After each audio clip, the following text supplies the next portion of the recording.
Hello everybody and welcome back to Pixel Maven's Retreat. I'm Nicole, and if you're new here, don't forget to subscribe and click the bell so that way you will get notifications of all my new videos.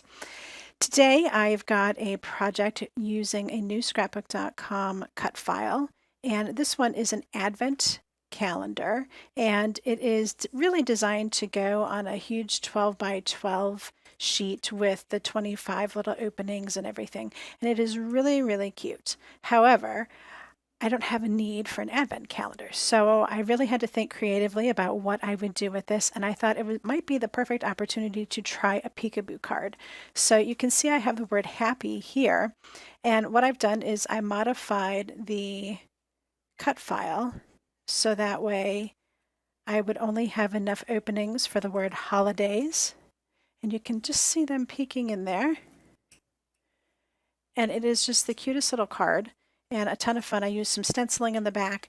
I'm going to go ahead and show you how I put this all together.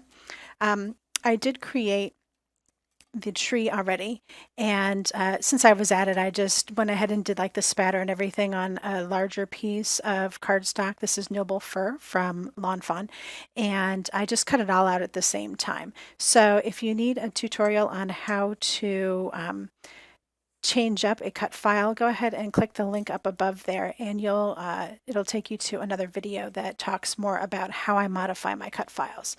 So basically what I did was just got rid of all of the most of the boxes and saved enough for the word that I wanted to spell, which was holidays, and went ahead and spaced them accordingly and cut them out. Now it did take some trial and error. I did have to make these boxes larger once I sized the tree down because I wanted to be able to fit these letters in here, and these come from the Big and Bold Holidays stamp set from scrapbook.com. I wanted to use this holidays right here at the bottom, so I had to measure them and then make sure that they were going to fit in these little peekaboos perfectly. So once I had that all done, it was pretty simple to just go ahead and cut that out, and you'll notice that I don't really have any score marks here, and that's because my version of the silhouette does not have the score tool on it. It just has the cutter. So I didn't do that, and I'll have to come back with just a little, scoring embossing tool to just get these lines in place so that way they fold back nice and neat.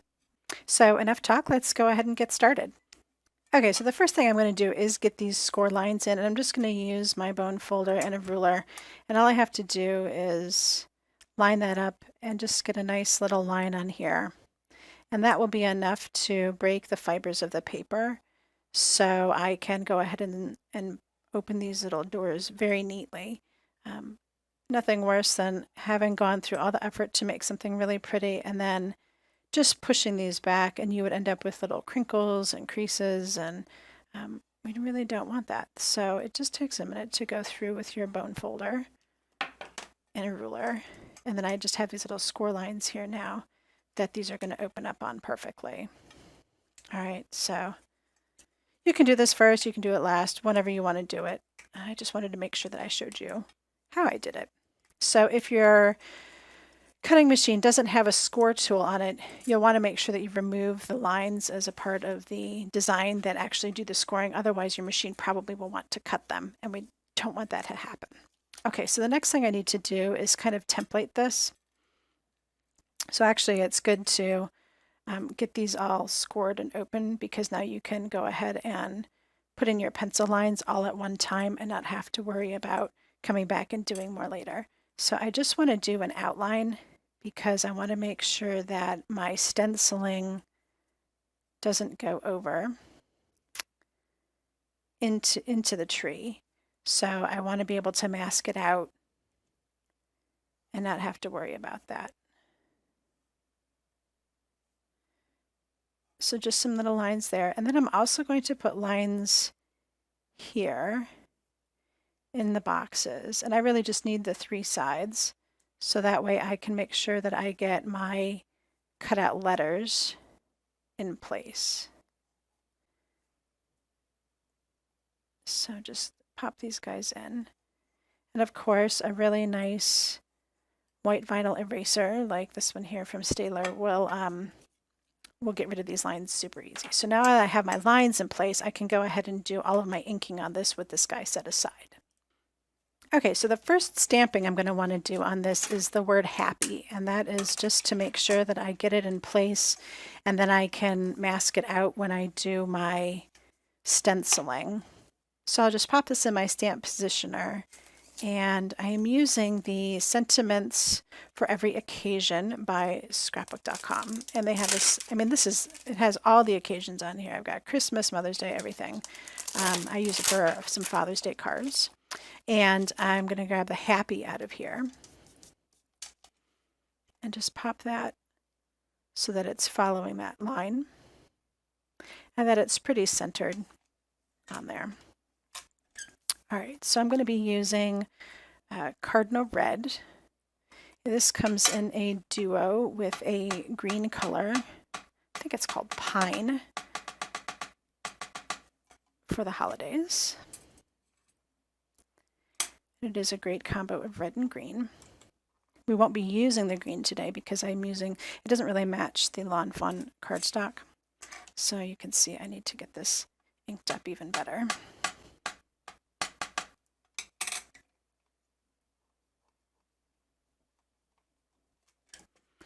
All right, so now that I have a good impression in here, I can go ahead and take this out and we can move on to the stenciling.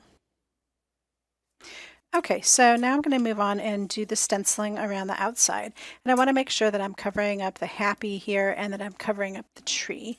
So I'm just going to grab some Post-it tape to mask off these areas. And I don't need to be super precise because the tree is going to go over this. So I can even come up a little short here. And that's fine, it's going to be covered as long as it's not going into any of these spaces here.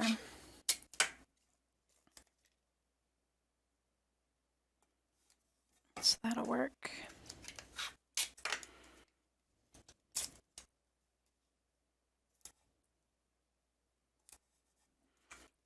And then just a little one for the happy here. Okay, so that's good enough. As long as I'm pretty conscious of what I'm doing with my stenciling, I shouldn't have any problems. So now I'll just go ahead and align this where I think it'll look best. I think that's going to be good. So I'll just try to make sure that everything stays square.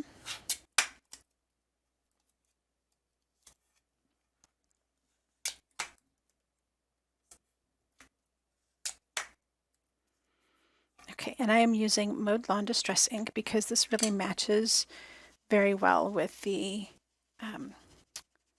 Noble Fur cardstock. So just load up my scrapbook.com blending foams.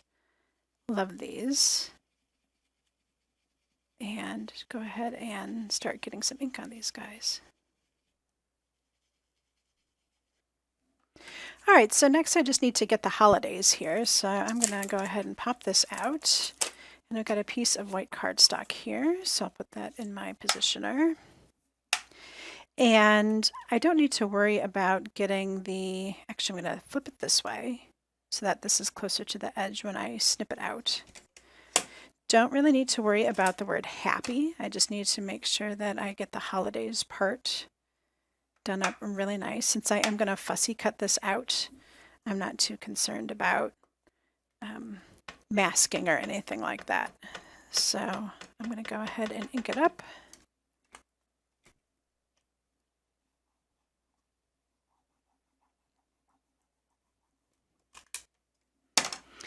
And actually that looks really nice and crisp. Very happy with that. So I can go ahead and start fussy cutting out these letters. All right, now that I am just finishing up my fussy cutting here, we can go ahead and add these guys to the card. So you'll see that like on the H and on the D, I didn't bother to get rid of like the centers because it's going white on white. There's no need to get that fussy with the fussy cutting. So it really was just about cutting out each individual letter and making sure that they look pretty darn neat as you cut them out. So just going to go ahead and start getting these in place. So you can use tweezers if that helps you to align things better. Sometimes it does for sure. And I'm just going to start getting these guys in their little windows. Just remember what word that you're spelling, so that way you don't spell it incorrectly. Now, I know you might be thinking, well, how do I know how to set this up? Well, basically, you're just going to start from the top and work your way from left to right, just as if you were reading it. So Holidays. Okay, now that I have all those in place, I want to go ahead and erase all of my lines. So when I put down the tree, there aren't any strays. Don't want to see any pencil lines after we're done. If you've done your pencil lines light enough, they should come up really easily, and you shouldn't see any kind of marking left behind from them. So a really good, guess I don't have that one on there well. A really good plastic eraser is what you want for this, so that way you're not smushing ink all over it. I really thought that that was glued down. Okay, can't ignore that any longer. How about we re-glue the eye?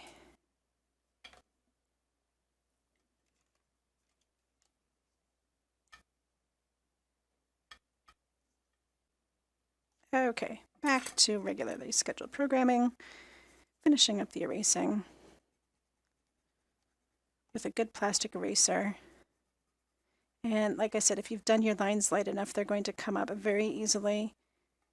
Your ink should be dry, so you shouldn't have to worry about any kind of smearing.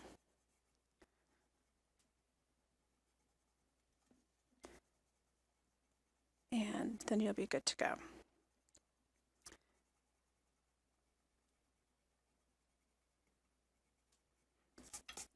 All right. So now that that is all up, go ahead and grab my tree. And you can see how that's just going to fit in there super nice. There we go. And you know what? This is from where I got that glue earlier. There. And we could just go ahead and adhere the tree. And this is a good time to have the little doors open, so that way you don't put glue on them.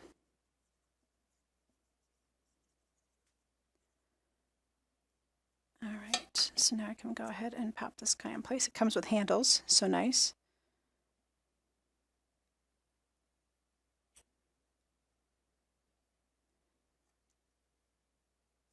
And there we go. All right, so you can totally leave it this way if you desire, or you can go ahead and add in a few little sequins if you think that it needs just a little bit more texture. Either way, it works perfectly. So I hope you enjoyed learning how to create a fun little peekaboo card, and that this helps you to see outside the box with the new cut files from scrapbook.com. I hope you give this project a try, and if you do, don't forget to use my hashtag PMRetreat so that I can find you and share it with all of my followers. Thank you for joining me today, and until next time, happy crafting!